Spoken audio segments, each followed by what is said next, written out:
at a time when India claimed itself to be a democracy. Clearly, India is not a genuine democracy. It is not a democracy how you and I see it, certainly from our perspective.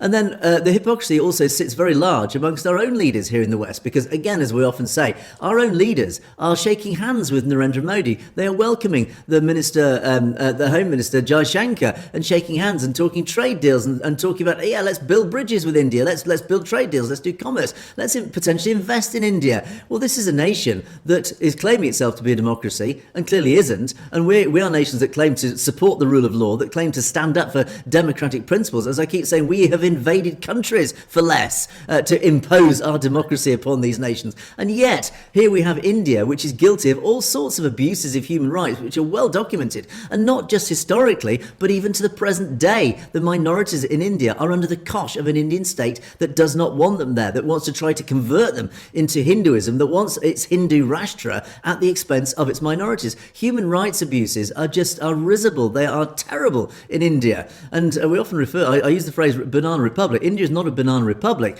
but some of its actions reflect the actions of a banana republic, certainly not those of a democracy. And this is why, again, the real key word here is hypocrisy. Hypocrisy on the part of all our leaders, and certainly here in the West. And I'm always the first to stand up and hold our leaders to account, saying, why are you welcoming India? Yes, I understand the realpolitik element. Yes, we do need to have at least relations with India because they are potentially a huge market, etc. But this cannot be at the expense of what our principles stand for, of what our democracy stands for. That is the rule of law and normal democratic freedoms of speech and freedoms of expression to practice our religions, whatever those religions may be. And here in the UK, we stand very proud about our multicultural society, our freedoms that we have taken for granted, that sadly now it seems to be increasingly restricted, but that's a different story. But ultimately, we as a society cannot stand up and say in all good conscience and start criticising India if we ourselves are not practising those same principles and not holding India up to account. Why, again, are we welcoming Indian leaders and not telling them about Jagtar Singh Johal, Hardeep Singh Nijjar, Gurpatwant Singh Pannu,